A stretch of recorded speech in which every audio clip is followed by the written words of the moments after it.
So pop the, don't, your call, whatever. And welcome to a brand new episode of This Week in Disney History. I am your host, Milo Beasley. Now, this week is traditionally Memorial Day weekend here in the United States. So there are a ton of openings, theme park openings, attraction openings, land openings, and premieres of Disney movies, including Finding Nemo, Up, Maleficent, the Aladdin live action remake, and I believe, don't quote me on this, I think the number is 17 or 18 different Pirates of the Caribbean sequels opening on Memorial Day weekend at a theater near you. So let's go ahead and move on to This Week in Disney History, starting with May 24th. And May 24th, 2007, the Disney Magic rolls into Barcelona, Spain for the very first time. This one hits a little close to home, as I'm literally supposed to be in Barcelona, Spain on the Disney Magic right now. May 24th, 2019, just last year. Happy anniversary to the refurb, the unveiling of Disneyland Sleeping Beauty's castle in a great gigantic unveiling of Sleeping Beauty's castle. I personally love it. There's a lot of folks who think it's maybe too pink, but so what do you guys think? Sleeping Beauty's castle, love it or list it? Wrong show. May 25th. 1983, speaking of Disneyland, the unveiling, the opening day for New Fantasyland at Disneyland. This had refurbs and reopenings for Mr. Toad's Wild Ride, Snow White's Scary Adventure, and the debut of Pinocchio's Daring Journey. I was 3 years old and had not been to Disneyland yet, so I can't show you any pictures of me being a cute little baby boy on Pinocchio's Daring Journey. But May 25th, 1988, Disney's Orlando Animation Studios opens, where Disney's MGM Studios is going to be. You can actually see, when Studios opens, you can actually see the animation studios during the backlot tour. This studio also put out animated hits such as Mulan, Brother Bear, and one of my favorites of all time, Lilo and Stitch. One day I will meet all those experiments, I promise. May 26th, moving on to May 26th, 1986. Spaceship Earth at Epcot reopens with a new narrator and the only Walter Cronkite.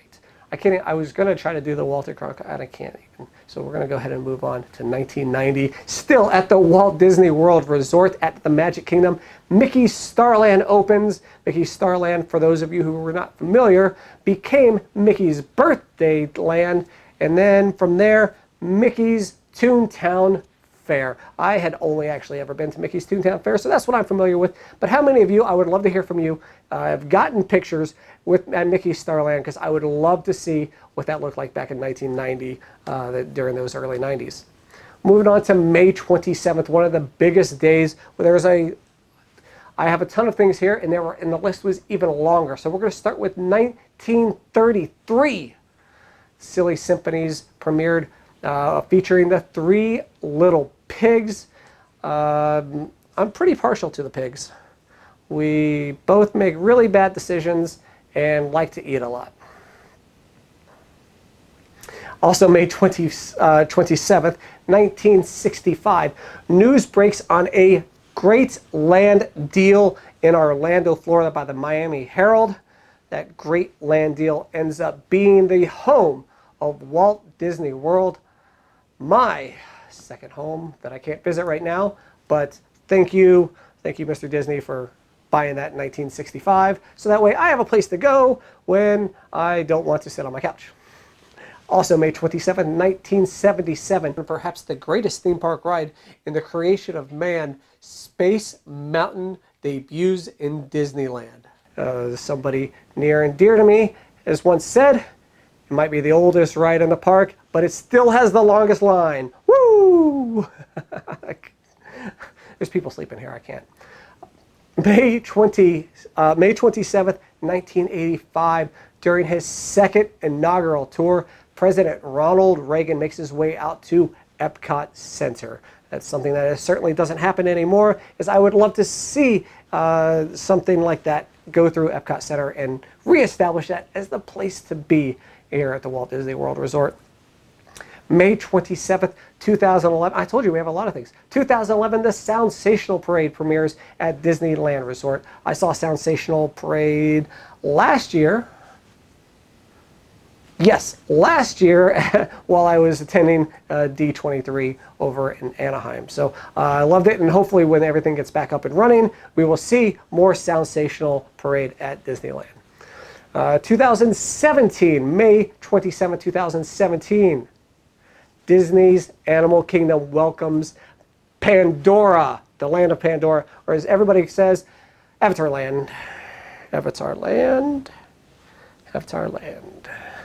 And a banner day, May 27th, 2020 is the day that the World of Disney reopens at Disney Springs. Be right back. Gotta go spend all my money.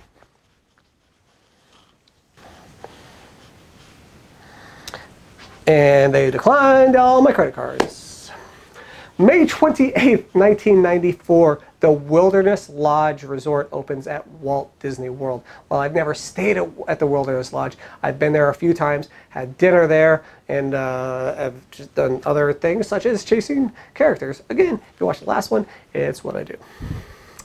May 28th, 1999, the new Main Street Electrical Parade opens at the Magic Kingdom at Walt Disney World. I would love to see a return of the new Spectrum, or the Main Street Electrical. I would love to see Spectrum Magic as well. I'd love to see, at this point, give me any nighttime parade in Magic Kingdom. Bro. What were we talking? Oh, May 28th, 2014. Speaking of the Magic Kingdom, the Seven Dwarfs Mine Train opened. And I think still, even though the park is closed, at this moment, there is a 2-hour and 45-minute wait to get onto Seven Dwarfs Mine Train. Ooh, actually, here's a little secret. If you go to a Halloween party or a Christmas party, approximately 15 minutes before the fireworks go off, before it's time for everyone's watching the fireworks, get in line, because while you're on the ride, you will be able to see the fireworks from the Christmas or the Halloween parties, and it will be one of the greatest moments of your life. I've known this because I've heard people say it. Moving on to May 29th, 1991, Tokyo Disneyland welcomes, let's see if I can get this right on the first time, its 100 millionth guest. I did it, I said it, first time. And I have been lucky enough to be one of those 100 million guests over at Tokyo Disneyland. And I'm here to say, if you haven't, you will never want to go to another Disney park for the rest of your life. I mean, you'll want to go to the Disney park, of course, but you will not want to go to another one that isn't Tokyo Disneyland or Tokyo Disney Sea. Now, closing up the week on May 30th, just last year, May 30th, 2019, a dedication ceremony was held at Disneyland Resort for the opening of Galaxy's Edge. This included George Lucas, Mark Hamill, Harrison Ford, and Billy D. Williams. And not this guy. I wasn't invited. So, that's it. So I hope you enjoyed this week in Disney history. And if you missed last week's, please go back and check that out. I can't wait to talk about next week's as well. Please, if you haven't already subscribed, followed, tweeted, shared, do all that stuff. Please, I'm all over the place at the Disney Bum and the Milo Beasley Show. So please watch, share, tell your friends, and give me some feedback, bro. See ya.